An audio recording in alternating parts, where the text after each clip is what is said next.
when someone comes in to get stock built from us, we're looking at what they're doing now, what we think they need to be doing, and what the changes need to be made. And because we work with the whole gamut of shooters, from people that are just starting to the people that are very proficient, some of those parameters change. And with the new shooters, quite honestly, a lot of the things that happen early on is we have to learn to mount the gun the same way every time. And when he did that stock, he's like, how do you want it done? And I said, well, I don't want it to cut my face open anymore, and I want it to fit me.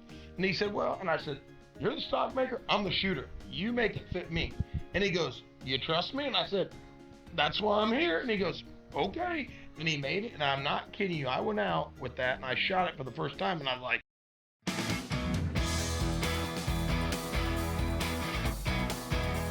Don't forget to follow us on our social media pages. Like, share, and subscribe. This podcast is sponsored by the following. Remington, made with pride in the USA. Iconic American impact. Wenig Custom Gun Stocks. Head on down for your custom fitting. Remember, winners shoot Wenig. Shot Tracker. Like having a coach on your barrel. For more info, go to takeaimtech.com. Life is too short to miss. RM Shooting Clinics. Helping shooters from coast to coast. Have Ricky take your game to the next level. Zach Nanini at Northwestern Mutual. Trusted advice from someone you know. We believe in putting people first. Other supporters for Trap Talk. The Nevada State Trapshooting Association. Don't miss their 75th annual state shoot this October in Las Vegas. The NSTA puts on some great shoots, and they're going big for this year's state. Go to nvtrap.com to check out their program and all other shoots as well. Welcome to another episode of Trap Talk. I'm here today with my co-host Richard Marshall Jr. Hello. And we're here with our guest, Mr. Bobby Chambers. Thank you for coming to the show, Bobby. Proud to be here. Awesome. Well, before we get started, Rick, could you please introduce Mr. Chambers? Absolutely. So I've known Bobby since I started shooting in 1988. Bobby started in 87, and then Bobby bought Wenig in 08. But, and of course, they're our show sponsor, our sponsors also. But Bobby alone is a very accomplished shooter, let alone in trap, but sporting and skeet. So international skeet, that is. Bobby's the real skeet. Yeah, the real skeet, exactly. The hard game. The Kim Brody and Vinny Hancock game, But Bobby's a 5-time Sporting Clays All-American, a 1-time International Skeet All-American. Now, trap side, Bobby, you've been on the Missouri State team 20-plus years. Multiple state championships in category, which is that's what you're shooting in, is your category. Like your buddy Don Budd. We'll give a shout out to Don. That's the only shout out we're going to give out to Don. It's the only chance he's getting him on the show. So, but Bobby, you've also completed your Grand Slam in the ATA, which is 200 straight in singles, 100 straight from the 27, and then 100 straight in doubles. So that's a feat in itself, and Zach's accomplished it, so have I. But, we really appreciate you being a show sponsor. You're a friend, but also, attending the show with us. So welcome to the show. We're awfully proud to have you. We're proud to obviously rep these Wenig shirts and hats and all the wood that you keep us looking good in, and that's awesome. One thing we did want to start with right off the bat, and I almost forgot, you're also in the Missouri Hall of Fame. Yes, correct. Yeah. That happened 2 years ago. 2 years ago? 2 years ago. Yeah, that almost slipped my mind, but that's a pretty big accolade. Absolutely. I mean, and we had that event there. Afterwards, Luke kind of had a little party at the Wenig building afterwards, and that was a lot of fun, and we enjoyed it. Dave Kelly flew in from Dave California. Kelly flew in from it, Yeah. and I believe you were presented with a pretty nice engraved gun, so... Yeah, they engraved a Protzy for me, and Luke got the guys on board, and it was really nice. Well, you definitely earned it. That being said, one thing we want to go right into is your gear. So tell us what kind of gun you're shooting, how you have it set up, point of impact, shells, chokes. Just kind of give us a rundown on what you use for gear. Well, in this game, I shoot a silver sights in the singles and the handicap. Shoot the gun with the #1 adjustable rip. My gun probably shoots 120% high. I don't change it in handicap in the singles. I mean, obviously, the gun's already shooting higher in the handicap because it's a progressive angle. Yep. And I shoot a Protzy in the doubles. although I've kind of wavered. I've shot the Krieghoff in the doubles and Protzi in the doubles. I tend to get mad at them once in a while, but Bobby's an equal opportunity guy. I've shot the majority of the targets I've shot was with Protzi in the doubles. Release, pull. Well, I started out pull, and then I had one of those episodes where that wasn't working. Tried the release pull for about 50 targets in doubles. That didn't work, and I've shot release now since about 2006. Okay, so a good amount of time. Right. And at this point in time, we're not like Dave Kelly. We're considering going back, right? You're gonna go release forever. Now I don't think there's any going back. Yeah, Bobby ain't going back. I can attest to that. So as far as like chokes and shells and glasses and stuff for your prescription.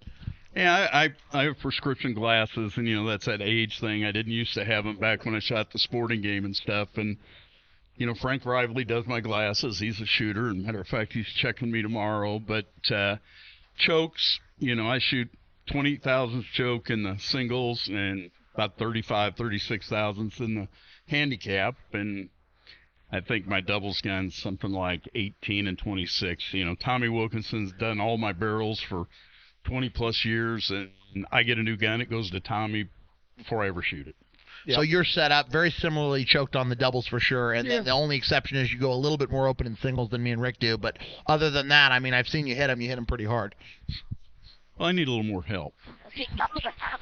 Who doesn't need a little bit more help? I think maybe I need a little more help. Ricky's been on this full thing with me for years. You know what? I've just always dealt with a full, and it's always just, that's what I've shot, So tell us about your introduction into shooting sports. Take us back to when you started, what got you started. Tell the listeners your story. Well, my dad shot trap when I was a kid, and I shot a little bit. I grew up in the neighborhood with one of the greats, Cecil Barnhart. Yep. I knew him as Barney my whole life. And my dad quit shooting and got to the point where he couldn't really afford to shoot. And I primarily hunted. And then I got involved in about 86 with a Ducks Unlimited fundraiser because I was pretty big in Ducks Unlimited. And they had a little sporting clay shoot, and I went out. And, of course, there's a bunch of hunters, and I won the shoot. And I thought, I can do this. And so I started, and of course, like most of my sports deals, it kind of became an obsession. And I was lucky enough to run into some guys that were actually international skeet shooters, Gerald White and Tom Ruck, and they kind of helped me. I mean, they had me down pretty quickly to getting the stock made and showed me some things. And of course, we spent a lot of time at it, and it was a lot of fun. Met some of the best people I've ever met in the shooting sports. It's great to be around great people. I mean, we have so much fun coming here and spending time in this building every year. And we always have a couple cocktails after the day's done, and we hang out with some really good folks. But it's amazing the quality of people in every section of shooting sports. And you mentioned Tom Ruck. He was an assistant coach at Lindenwood, so I get to spend some time with Tom. Not as much as I'd like, but he's an excellent guy, and he knows what he's talking about, and one of the best sporting clays guys that I know for sure. Tom's a great shot. I mean, he was on a record-holding team in international skeet, in the Missouri Hall of Fame in sporting clays, and Tom and I traveled across the country for years, and just a great shot and a great guy. Oh, yeah, definitely. So you started with the trap, then you kind of went away from it and went into the other sports, and then you came back around. Right. I got into the sporting clays, and because these guys shot international skeet, and a good friend of mine that I traveled with, Pat Farrington, was international skeet, so I was primarily shooting the sporting clays, and then they got me into the international skeet, and I kind of actually took some lessons from Danny Carlisle. Okay. Yep. And he's a legend.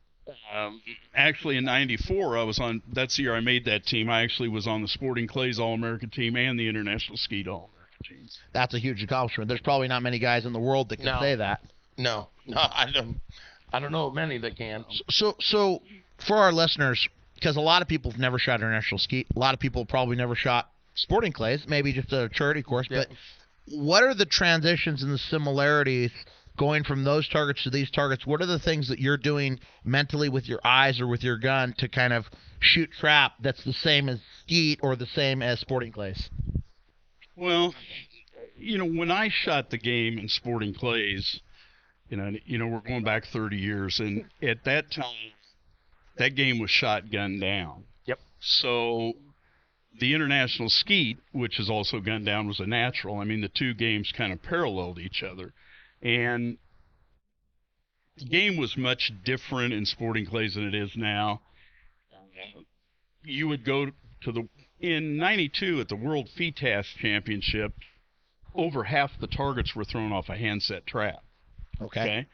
And the presentations that you saw were much different. We had a lot of fast targets through the trees, things like that. Short which, windows. Once again, lent itself to a international skeet shooter. I mean, you couldn't throw it fast enough through a gap in the trees. You love it. So, but with that being said, the guys, I still love to shoot the game, but the guys that are on the upper level of the sporting clays game now are so much better than we were back then, but they've been shooting the game for 30 years. That game came into the United States in 86. I mean, it was in its infancy when I was shooting it. I see. And actually, this game for me was a transition of always trying to slow down. Because in those other games, I was always on the rev limiter. Going. See it, jump on it, shoot it. Well, you didn't have some of the things you have in trap. And that's one of the things a lot of people don't realize is when you talk about shooting sporting clays, you never have the mental adjustment of waking up Saturday morning and knowing I got to be perfect. Yeah. Yes. Okay. And if you've never dealt with that, that's a mental pressure people don't understand. I have to be perfect just to get me into the game. The first 200 in Saturday's singles is just a qualifier. The ticket to the If show. you break 200, you qualify to get to the real game. Yeah. Go 200 more, at least. Exactly. Oh, it's more like 400 or 500. I mean, I've been 3-something and lost. Yeah. Or 3 days later. Yeah, like in the Foster case of and here, Leo. you're shooting Exactly. the third night. you Yeah. know? So it's a different mentality, and we do all the shooters, and I hear all the things about these guys and that guys, and there's great shots in all the games. Yep. And the best trap shooter is never going to beat the best sporting clay shooter, and so on and so on. Everybody has their individual that excels to the top level in that sport, in that game. Absolutely. They all deal with the mental pressure differently, and they all deal with, the moving of the gun differently, but they're all very talented, people. Well, Zach, just like when we went to Dubai. Yeah.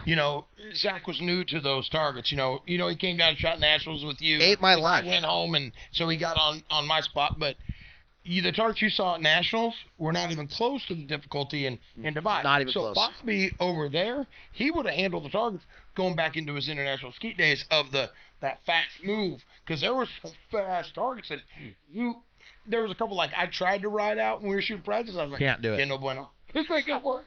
It's one of just shooting an instinct, just throw it out there. Oh, and it broke. And people were like, how'd you break that? I'm like, I don't know. I just, as an instinct. So, I know and I've shot very little international skeet. I know when we shot the World All Around down in Tucson, what was that, back in 12 or, no, it wasn't 12. I guess it was 16, 17, whatever it was. And Kim Rohde, who's also, sponsored by you. Right. She was there, and I went and shot a practice round, several of them with her.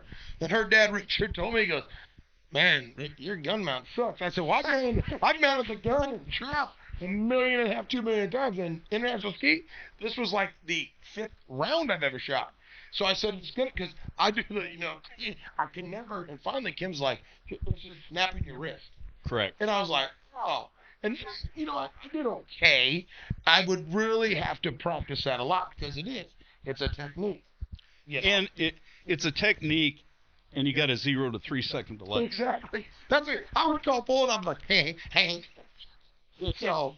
And I have people still today. I mean, you've shot with me, and I'll shoot, and I'll go, Bobby, that was a slow pull. There's no such thing as a slow pull out there to me.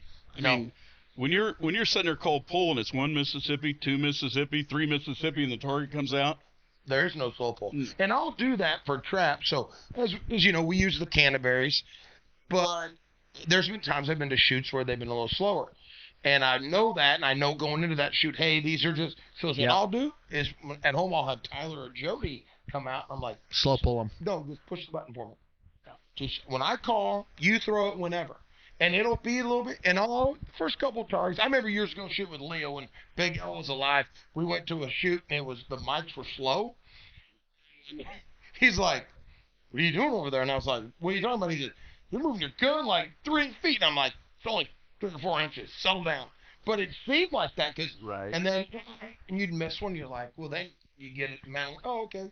Just wait. Because that's what you used to have to do. Right. You know, it's no difference. You know, so that's the one thing is, you know, where you've shot all the games. A lot of people haven't. There's a lot of people that just shoot trap. So I know Zach was talking about what's the relation. I know going to trap, it is you got to make sure you're slowed down and not throwing that gun. Correct. You know, now, do you shoot much practice? Or I know you're busy building stocks and dealing with that all the time, and hot rods and, you know. You know, I currently, to answer your question, no. Early on, I shot a lot of practice. Yeah. And if I would go out and shoot tournament that weekend and I had something that wasn't working, whether it was a second doubles target on something, you know, hard left, whatever it was, I'd go out the next week and shoot till I fixed it. Yeah.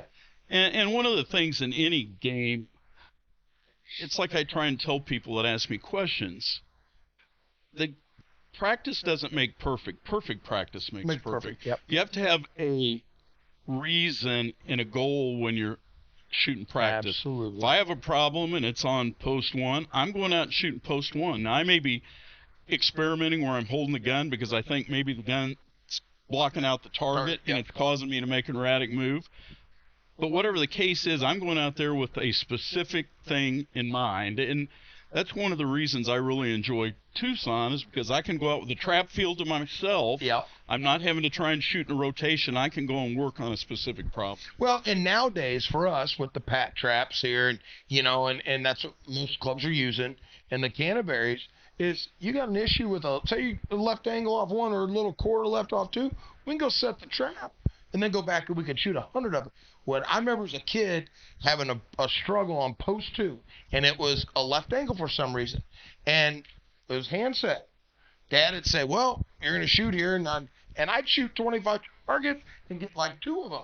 Right. And so it was you were like waiting, and every time it was kind of, and it wasn't a good prep, so to speak. Where now I tell students all the time, hey, go set that trap on a hard left on 1, and adjust your hold point.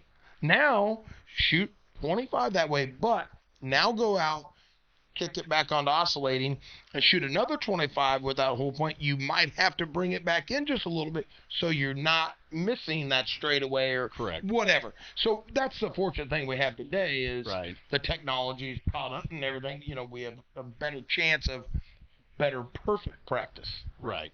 You know. Absolutely. And I remember, like, because when I started shooting, you were really, in a spot where you were shooting well. I mean, because I remember being young and saying, oh, that's Bobby Chambers. He's out there running stuff. And that being said, I've watched you shoot, and, not as much lately. I haven't watched it because we shoot together when we do shoot. But back then when I was watching, you were really still with that gun. I mean, you were not moving on the call. And I would think that's got to come from that background of that delay. Oh, yeah. So did you ever have any specific drills that you were working on in practice, or specific things that you did back then when you were really trying to move up the ladder, or was just figuring out what was wrong and working on that? Well, in the international ski thing, one of the things is you have to learn to hold that gun still until the target comes out. If you've got that gun moving up and down, you're going to be beat before the target ever comes out. So you get really used to the mindset of a lot of things might happen here, but me moving the gun before the target comes out is not one. Okay.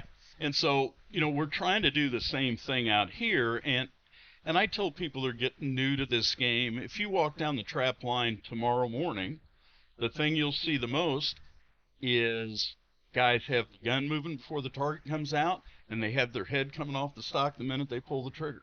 Yes. And I tell people, if you fix those 2 problems, you're going to be ahead of 70% of the people that are out here. Yeah.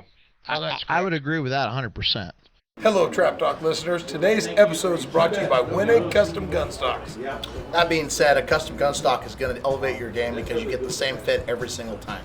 And I can attest to that. I broke hundreds and hundreds and hundreds of hundreds with my Wenig Custom Gun Stock.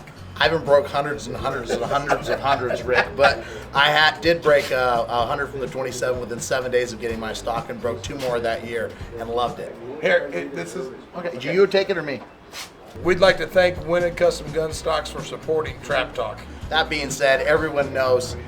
Winners shoot Wenig. Are we doing the end part? We'll definitely get a little bit more into your role here at Wenig, but just to focus on your shooting a little bit more, as far as how you approach a trap target, are you on the house like me and Ricky? Are you above the house more like a Rich Bullard? Or what's your style coming from those other games? How do you... No one's like Rich Bullard. No, yeah, there's no one that messed up, right? Well, actually, when I first started shooting the game, I held on the lip of the trap house. Okay. And, you know, when the target came out, I was pretty aggressive. And like I said earlier, I've always been trying to slow down in this game because I knew there was value to slowing down and making a smoother move. And I can remember even having times when I thought, man, I really slowed down. I'm going to shoot off. And I come off, my buddies go, could you shoot them any faster? Really? They didn't, but it didn't look fast. I was proud of myself, guys. You know, but then you get older and your eyes change, and I think the world, Frank Riley, does a great job for me. You know, and the B's black, and I can read the bottom line, all that stuff. But the truth of the matter is, whether it's a depth perception thing, but I don't see the target as clearly, as quickly as I used to.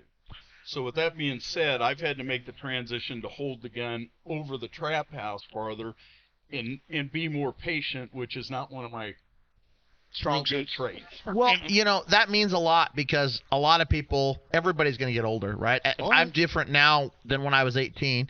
You know, Ricky's changed. Everybody's changing, right? So we have listeners that are hitting those ages in life where things are changing. And if they keep doing it the same way and not adjusting to it, then there's an issue. And you said, okay, my body's changing, my eyes are changing. I'm going to come up and wait on it. Yep. And that alleviated the problem because obviously you don't have a problem hitting targets. I mean, we know that. That's what you want to practice. So when you that's what practice is for. And I tell students all the time, I want to shoot like you. You know, I hold on the house and I watch it and they're like, let's raise it up a little bit.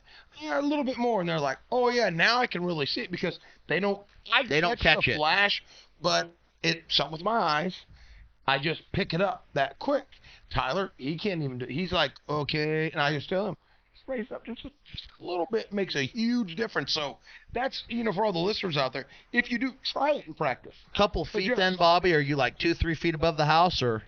I'm probably 2 feet above the house. And that's consistent in handicap and singles, or does it change? Same every time. And then doubles, are you changing that because of, you know, that first shot? Are you higher holding for it? Or? You know, the doubles, I typically start there. Now, if we get that deal where the wind in your face and the targets are way up high, then I'll change. And, you know, that's one of the things that I've learned and I explain to some people, when you get that really high target presentation and you're looking down, I mean, you've got a field of view, and when that target goes through your field of view very quickly, it gives you the mental perception that the target's actually going faster than it is, which makes you make that panic.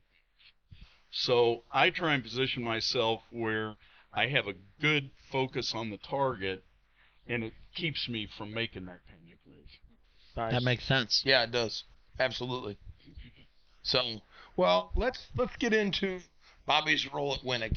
I think it's a good time for that. I mean, we're sitting here in front of all these beautiful blanks. Stocks, one of a kind, exhibition. So when did you start this role? I mean, obviously you're the owner, and I know, you know, you work with your son Luke. He's here and he's helped us a lot. We know Bill's back there. He's carving on some stuff for me right now. So, you know, when did you make the decision to step into this role, and how's that journey been for you? Well, you know, my relationship with Fred Wenig goes back for years. I mean, Fred used to sponsor me in the game kind of like I do you guys. And Fred had actually talked to me prior to 2008 about selling Wenig, and then he decided, you know, I really don't know what I'll do if I do that. I said, Fred, it's your business. You're having fun. Don't sell your business, you know. And So I was actually here at the Grand in 2007 when Fred called me and said, Bobby, it's time. And he said, and I think you need to come and look at this. So, we talked. I was in the industrial equipment business for years. It was getting to a point where my partner and I were having different views on the direction of the business, and it was also, I knew it would also be a good fit for my son, and so we put that all together and started in 2008, the 1st of June, and it's been really rewarding for me. I love the sport. Obviously, I was already involved in the game, so I received tremendous support from the shooters. I mean, even people like KOA. I mean, Kay called me and said, hey, I need to do this, put it out on his email list, and which, obviously Kay has a tremendous following. Oh, absolutely. He's a legend. Yeah. And from the guys like from Kay to Ray Stafford to Leo to everybody was really supportive of me, and we try and give back to those guys in the game. I mean, we've sponsored here for I even can't how many years, since 2005 or something we've been a sponsor. But it's been really enjoyable, and it's a lot of fun. It is a lot of fun, and you can say that you've got some of the best shooters in the world. Obviously, you got guys like Ricky. You've got Harlan. Yep. We had Sean here earlier. We did an episode on him. Yep. You guys have done My Wood, Sherrod Oaks. I mean, the list is endless to the people that are doing this. I think the thing that matters the most is you've shot all the games. You said Kim Rohde. I mean, she's using one of your stocks. I seen that beautiful one you guys did with all the inlays and everything on it. But you know what it takes to fit somebody the right way, and you can, work on a stock for me, work on a stock for Ricky, work on a stock for anyone, and get them shooting better. What are the things that you're looking for when someone comes in the doors, and what's that experience from the time they meet with you until they get a stock? What's that look like? Well, when someone comes in to get stock built from us, we're looking at what they're doing now, what we think they need to be doing, and what the changes need to be made. And because we work with the whole gamut of shooters, from people that are just starting to the people that are very proficient, some of those parameters change. And with the new shooters, quite honestly, a lot of the things that happen early on is we have to learn to mount the gun the same way every time. Correct. Because if you can't mount the gun the same way and you're trying to fit the stock, it's a moving target. Yep. But, and things with the stock fit have a little bit of a domino effect. One of the things that I see that's the most overlooked thing in stock fitting is the grip. And, there's some guys in England and sporting clays that have a different view, but the most common view, if you're right-handed, you should be driving the gun with your right hand. If you're left-handed, you're driving the gun with your left hand. So that's the steering wheel, so to speak. Yep. So the back of the gun. And the other thing that people don't realize is you absorb 20 to 30% of the recoil in your arm. So if you don't have a good grip on there, and you've got an oversized grip and you're letting that gun slide out of your hand, now it's all coming right in your shoulder. So that we look at that first. Obviously, we're trying to get your eye down the center of the rib and get the gun where it's seated well in your shoulder pocket. And there's a lot of myths about things like pitch and what it does, and some of it is really over exaggerated. I mean, things like pitch, it's pretty simple. You're trying to get the pad seated evenly in your shoulder. Okay? But it's a stair-step process. A lot of the things are similar. I run into things with sporting clays, and I have guys, they want to drop comb because they shoot gun down. And my comment to that is, well, no, you really don't shoot gun down. You shoot off shoulder. If you want to see the people that shoot gun down, they're on the international ski field. I mean, that's just the way it is. Yep.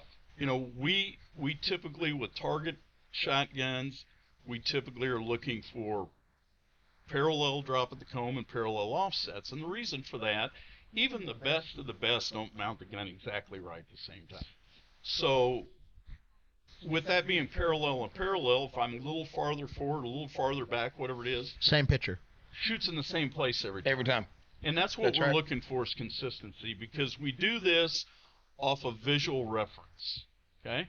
So if our eye is not in the same place, the visual reference doesn't work, because quite honestly, when a target's in the air, what do you see? You see the end of the barrel and the target. Yeah. And the end of the barrel looks the same from any direction. Correct. No matter if I'm this side, this side, That's this right. side, however I'm looking at it, that barrel looks the same. Exactly. And when I miss a target, if I'm not in the same spot in my head, I might not know why I missed that target. Yeah. Exactly right. Well, and that's the one thing, and you know, doing a stock with Bobby, I mean, you know, Wenig, Fred made my first stock right before you purchased the company, and I still had my pattern stock, which, and Jimmy was with you then, and or with Fred then, and when he did that stock, you know, he's like, how do you want it done? And I said, well, I don't want it to cut my face open anymore, and I want it to fit me. And he said, well, and I said, you're the stock maker, I'm the shooter. You make it fit me. And he goes, you trust me? And I said, that's why I'm here. And he goes, okay. And he made it, and I'm not kidding you. I went out with that, and I shot it for the first time, and I was like, it had the toe out and all this. I'm like, I was so used to shooting a straight stock that I could literally take that gun and shoot left-handed. So when I got that, and I was like, it's kind of weird. And I was like, man, I move so much better.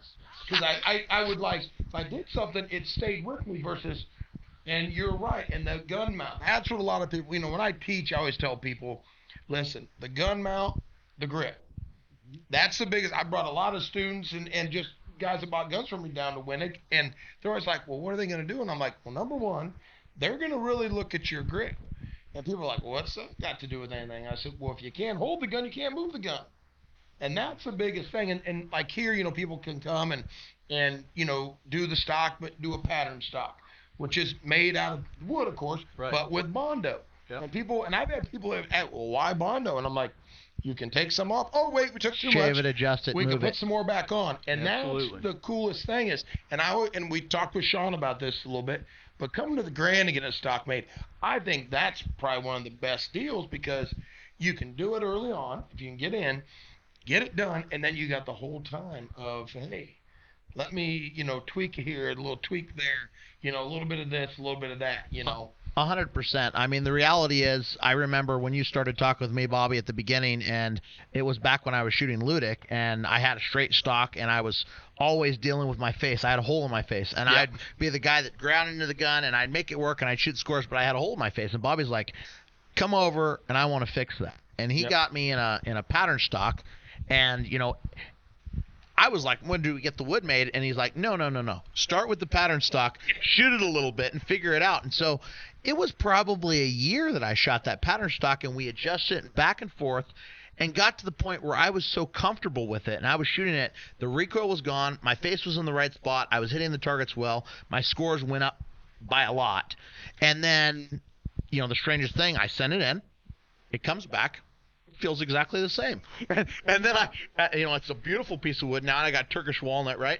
And within 7 days, I broke my first 100 from the 27. And I know that I wouldn't have been able to do that without, one, building it in my mind that it was going to work. Yeah. And then once I got, you know, the new stock in, it was second nature. It was the same, you know, because you got to trust the process. You do, and I think, you know, we talked with Sean about the mental part of the game, and I think if you don't believe in what you're doing and get that confidence in the front, it's not going to work. And, you know, right now, you know, I'm working with Bobby on getting the next stock for my gun because I got a trap special instead of an ACS. And it's the little adjustments that we're having to do and get used to move to that next level. But I think in the long run, you know, heads up a little bit more, eyes are more level. That's got to be a good thing, I think right? we told him that once before, Bobby. Yeah, once or twice. He's the Italian, you know. He doesn't listen too much. You know? Well, like, look at the grit. He's like, yeah, you know. Well, I tell you, when I had my stock done, so they made it, like I said, out of the blank that actually Dieter Krieghoff sent down, and so it didn't have Bondo. He just fitted up, and it was perfect. And I was like, man, this is good. And cut a comb in it. We're good. Sealed it. I shot it, and I'm winning, okay. I go to send it in, and I think it was like 2.5 years later. Right. Bobby from the company then, and he's like, well, how do you want this finish? I'm like, I want that nice, you know, platinum finish on it, smooth, and he's like, okay, checker. And I'm like, I don't want no checker. I didn't have checker on it. He's like, Rick, I think I said, nope, no checker. So I get it. Now this thing is like, you drop water on it, slides right off. when it rains, occasionally it's a little tough, but that's why I use the grip stuff. Now my sporting He's gun. shaking his head. He don't agree with this no checkering thing. I like the feel of it, and it's so funny. Justin, he got his crown grade just He's done. converted some people. I'm not into it. I'm checkered, okay? Everyone, get the checkering. Ricky, he's got those big meat hooks. Well, but I always tell people the grip, though, and I try to explain to them is, years ago when I shot just factory stocks, it was, pulling up versus now you're pulling straight back. Big difference. The grip. And then you don't get that recoil. Hello, Trap Talk listeners. Zach Nannini here, and I'd like to thank our show sponsor, Remington. And today, I would like to go into what shells I use when I'm training and when I'm shooting tournaments. First of all, we start with the gun club. This is a great shell. I shoot an 11.45 ounce and 1/8, and this is what I shoot for singles and both shots of doubles. The only reason I don't shoot this in tournaments is because I like a little bit of a harder shot, a little bit of a harder break, but it works great, and it's the same speed as this STS shell. So this STS shell, a little bit harder shot, figure 8 wad column, smokes the targets a little bit harder. Also, I shoot for singles and doubles, both shots. And then when I go to the back fence and I want to put the smoke on them, I bring out the Nitro 27, ounce and 1/8, 7.5. It's a 1235 shell, blast the targets, works really well. I hope these shells work for you, and I want to thank Remington for supporting Trap Talk. There's people that can obviously come to the Grand, but if they're not able to make it to the Grand, they just schedule some time with you to come to the shop, or what's that look like? Well, we do it at the shop by appointment on a daily basis, actually, and we're also at other shoots, the Spring Grand, some of the Sporting Clays shoots. We're at the World Skeet Shoot, but we're around the country some places, and then we do it at a daily basis in Wenig. So yeah, and I've been out there, Lincoln, Missouri. You come out, you have a good time. Oh, yeah. They've got a good burger joint in town. Me and Bobby hit up every once in a while, and then you've got a little range there where you can pattern the gun, you can shoot at the targets, you can make sure it's right. And with Bill there or the other guys that you're working with, I mean, they can make adjustments day of, and you can go shoot it day of. Right. And I think that's the biggest part. Yeah. Now, I know you do some like custom fitting setups with, I know Travis Mears, another sponsored shooter. He has Defender Outdoor Ranch. Right. You guys go down there, take the trailer down there. Now, is that possible? Say some gun club around the country says, hey, Bobby, I got like 10 or 15 guys that would really like to have stocks made. Is that something possible that you could, Yep, we'll do that. We just have to have enough people that makes the cost of the travel and everything make sense. Traveling anymore, as we know, is a little pricey. But no, we're absolutely open to do that. And in the case of Travis, I mean, Travis has been on board with us since he was a kid, literally, and that's a pretty painless deal because Travis has it set up and he's just a good organizer. Yeah. He's got it cut and dry. That's the one thing. And like Zach and I talk about this all the time, of course, on every episode. You're a show sponsor, but let alone our sponsors. It's win or shoot Wenig. I mean, that's, in the trap world, the sporting world, skeet, international skeet. I mean, there's not a more dominant lady in international skeet than Kim Rohde. No. And she's just a few years younger than me, and she's been kicking butt, but in the trap world, myself, Sean, Harlan, we have Zach occasionally. There's a lot. I mean, it's hard to think of all the names off the top of your head. Yeah. Everybody that's using it, everybody that's successful. Yeah. But I think the biggest thing it comes down to is you got to have a gun that fits. Exactly. I don't care what, how, why. It's got to line up, and you got to be able to shoot it. And if you're dealing with recoil, that's an issue, and you got to fix that. Now, that being said, Sean was on, and we talked about his recoil reduction stock. Yep. So I know that's a newer thing for you. Tell us about that. Why did you do it, and how does it work? And just give the shooters a brief synopsis. Well, we had people coming to us, and we had built some of those in the past, and guys are getting older. People are recoil conscious, and sometimes sometimes those things are an issue that people think they aren't. But so when we looked at that, I looked at the systems that were out there, what I liked and what I didn't like. Some of the systems that are out there I felt like were too prohibitive from the fitting standpoint because the grip was inherently too large.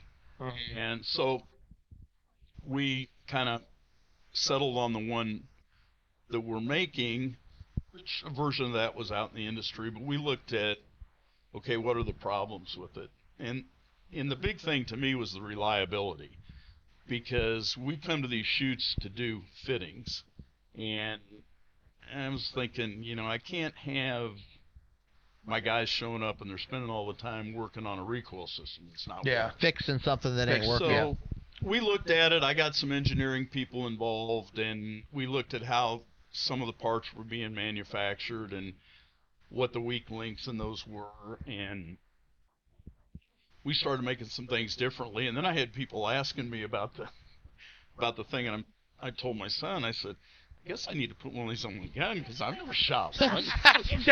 You're gonna try it, So they put one on. I go out to Tucson and had one on the old sights gun. I shot it. Man, these things actually kind of work, Yeah, less recoil. Keep my head on the gun. Yeah. So and it's been something that we haven't really even publicized. I mean, we've sold a bunch of them from word of mouth. I think we took orders for 10 of them at the Spring Grand, and we're constantly working on making that better. One of the things we're trying to quantify is what the travel recoil thing is, and with some help with some of my race car buddies, we're actually going to use some technology used on a race car to be able to develop some data to send to the people that make the hydraulic shocks to try and make that better. So so we've got some things in the works, but it's helped. And I remember Sean, Sean is you might say a little resistant to change. Like myself. I'm kind of like that. And I remember when he was we were at the Wisconsin State Shoot, and he was kind of thinking about it. I said, well, take Harlan's gun out and shoot it. And he's telling me, he says, I don't know, I shoot those doubles so fast. And I looked at him and I said, Bubba, we're all getting older, and I'm watching Sheridan. You don't shoot him as fast as Sheridan. It hadn't bothered him. Yeah. Well, and that's Sheridan true. Shooting the recoil system. And Sheridan shot the recoil system for a completely different reason. Mm-hmm. Sheridan's a type 1 diabetic, and he would go on that big tour in the summer, and just the sheer amount of shooting and the friction on his face, it would cut his face and open. That's not good. So we did that with Sheridan because it doesn't move to eliminate the friction. And we finally got by. We made stocks, and of course, I made the first stock for Sheridan when he was 10 years old, and Craig and I are actually having a beer at the Southern Grand. He's saying, I got my little grandson. I'm saying, I can do this. I made him a stock that had a rad in it. We routed the stock bolt through the pistol grip, and it had a rad system in it. It had a 10-inch length of pull. It was the smallest thing I ever seen. I remember the first day that Sheridan was really shooting at an ATA shoot, because we were there, and I remember Sean Hawley was helping him. I remember I was kind of in the background watching. This was when I was a junior shooter, and there was like this little teeny little custom Wenig stock that he had, and he, even his age, he was shooting good. Like, he was hitting stuff, and then he just kind of, once he grew and got a little bit more muscle on him, got a little bit bigger, he just blew up and just started hitting everything and winning everything, and it was just amazing to watch that. But the whole time, it didn't matter, how little or how much he grew. You guys were adjusting along the way and keeping him fitted along the way, and I think that was a big part of his success. Is he never had to go through, oh, well, it doesn't fit anymore. He just boom. He was in here. I remember he'd grow, and then freaking Papa Craig, bam, over to Wenig, get it done. Bobby handle it, and it was just done. Absolutely. Makes a difference. That's why I say winners shoot Wenig. Well, you gotta, as you grow, it changed. I mean, Tyler's going to be here tomorrow because he's grown. His stock, pattern stock, we got to get it tweaked a little bit. Same thing with the Bree boys. Absolutely. They're coming up now, and I know they all shoot, Wenig, the whole family. Little Barrett's so small, and Wyatt, and at that age, they're moving and adjusting. Little Barrett's coming after Wyatt. He already been in a shoot off with them. That's what I heard. Off in Wisconsin. Yeah, it is what it is. But Rick, is there anything we're really missing today? I mean, Bobby, we could do this for hours, but I know we got to get to extracurricular activities. I think we've covered a ton, especially for the listeners that don't know the process on getting the stock made, and I get calls about it all the time. I'm like, here, let's set you up an appointment. We go down there, and like I said, I brought people down that have been a little like, well, what do I do? And they always come down and they want the 50% wood, and then they leave one of these, and on the way home they're like, thanks, Rick. And then they're like, when they get it, they're like, wow. They love it. Exactly. Yeah, I mean, Bullard just got his stock the other day, and he sent me a picture of it. And I'm not going to go into any kind of jokes here, but he just said, "Look how pretty my wood is." And I'm like, Rich, I don't want to ever hear that sentence from you, but it's a very nice stock. But this thing was gorgeous. I mean, we were here last year, and we were sitting there having dinner, and he looked, and him and Justin were picking out blanks right off this rack, and he's like, "That's the one I want." And did it. And it's something that once you do it, you're going to have it forever. Absolutely. It's going to look beautiful. Yep. I mean, it's a showpiece forever. That's the one thing is, we're shooting, like Sean stated earlier, we're shooting 2,600 targets this week. We just come from shooting Wisconsin and Iowa, and that was another 2,400, I think. And you're constantly pounding. I know I had issues with my face for years, and when I went to Wenig, it went away. Literally, I mean, my face would cut open. I had plastic surgery done a couple times, and it would still occasionally, after these long tours, it would rip. And finally, when I got everything right, I can go and shoot. Well, Iowa State shoot, I shot off with, Hunter. Hunter, yeah. And we went 300 in the shoot-off after shooting 200 in the day. 500 in a day. Yeah, and I woke up Sunday morning when I shot the handicap. It was fine. Yeah, I mean, you've got a little more recoil padding than most of us. Slightly. Hey, it is what... A little more than Bobby. I don't know about more than you, though. I got to be careful with those jokes. Exactly. Yeah. Hey, Jack, isn't that... I think I gave you that polo. Yeah, it was one of his pre-COVID shirts. So, Bobby, is there anything you'd like to share? Is there anything we're missing here? I don't think so. I just want to take a minute to thank both of you for all the support you've given us, and we're really proud to have guys like you on our staff and shooting. And Ricky's been a great help. He's sent a lot of people to us, and guys like you and Sean, Harlan, Sherrod, true competitors, and people see you guys out shooting. I mean, we talk about, internets and magazine ads, and I tell people every day, you guys out there in the shoot-off winning championships at the Grand American, wearing a Wenig shirt, best advertising in the world. So, well, like I say, I wouldn't have the accolades I have if it wasn't for the Wenig stock. And I tell that, and I shoot all the games as you and I, we shoot everything together, sporting and stuff. But when I'm out there, I know when I mount that gun, it's the same every time, and that's the fitting. It makes a difference. 100%. And we appreciate you, Bobby. You've always supported us from day one. Whenever we need anything, you put us at the top. Like, hey, Zach, come down here. Yep. And that means the world to us, and that's why we know we want to shoot these stocks, and that's why everybody wants to shoot these stocks. Exactly. And, the customer service is bar none. Quality is bar none.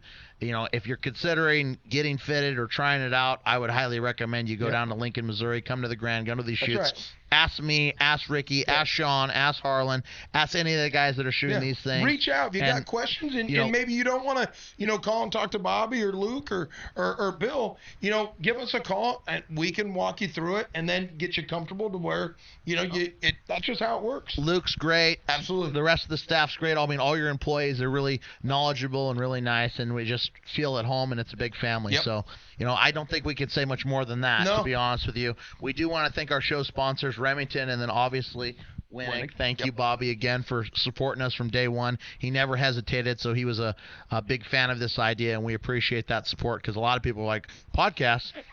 Well, you want what? For how much? Bobby says, I'm in. It's all good. We've also got Shot Tracker, RM Shooting Clinics, and if you guys need an advisor, Zach Nini is available for you. So have a great day. Thanks for tuning in this Friday, and we'll see you next week. Thanks. Thanks for tuning in to Trap Talk.